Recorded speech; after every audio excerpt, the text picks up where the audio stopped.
My name is Rubul Mout, and I'm a grad student at Professor Vincent Rotello's lab, and so I work in University of Massachusetts Amherst in the Department of Chemistry. So we have a huge lab actually. We have more than 30 people in here, and so this side is mostly organic chemistry. They do like a lot of synthesis and like this side is more kind of biology research, and so this is where I work. In my research, I do gene editings for curing human diseases.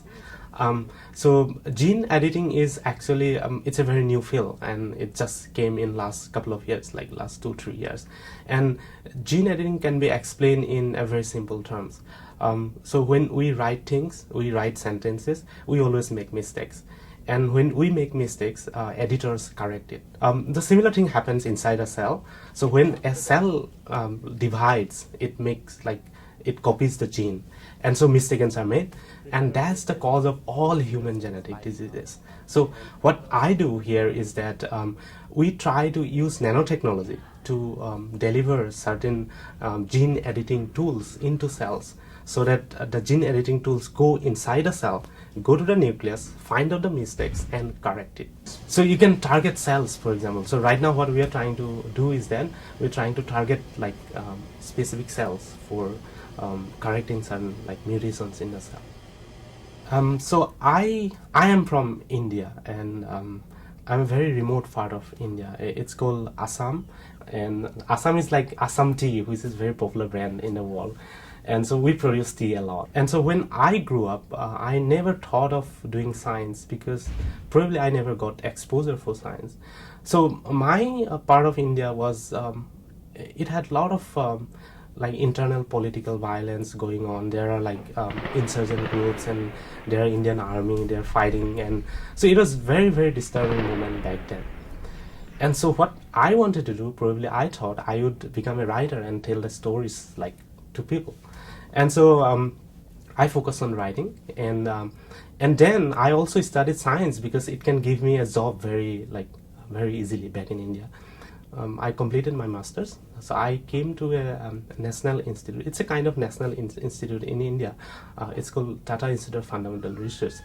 And so there, again, I focus on writing a lot. So I very luckily this year published my first book of fiction. And also in TIFR, I made a very energetic young group of people who were extremely motivated for science, and they could tell you tremendous stories, great stories about science. And so I thought science and literature has a very common theme, and it's all about imagination. So in literature, you imagine a story, and then you use your creative ways to write it down, and that's what literature is. In science, you imagine things first and imagine about truth, and then you do experiment to prove your imagination, and finally use your creativity to write it down and tell a story to the public.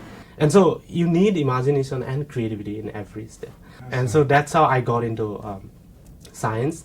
And then I thought I would do a PhD in science, and so I came to UMass to do science. Yeah.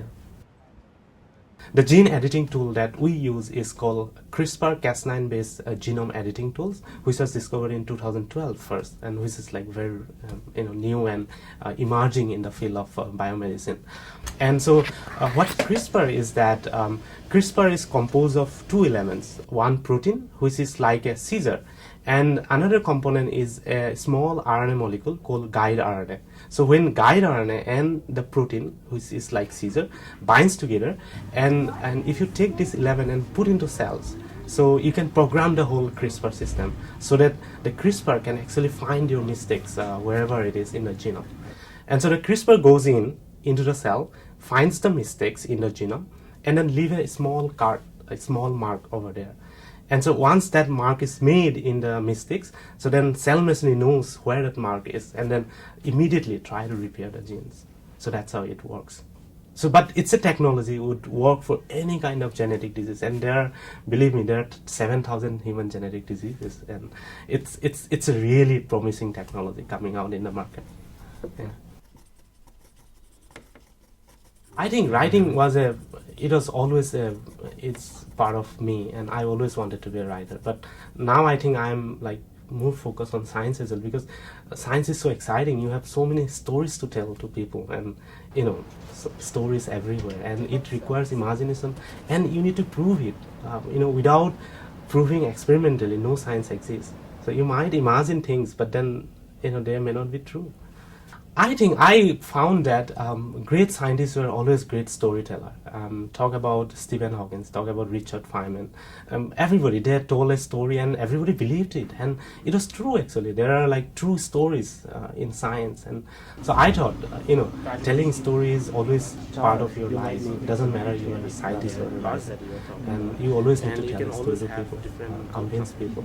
So I thought science requires telling stories, and also there are incredible numbers of stories in science, and so that's why I'm here, to tell a story about science.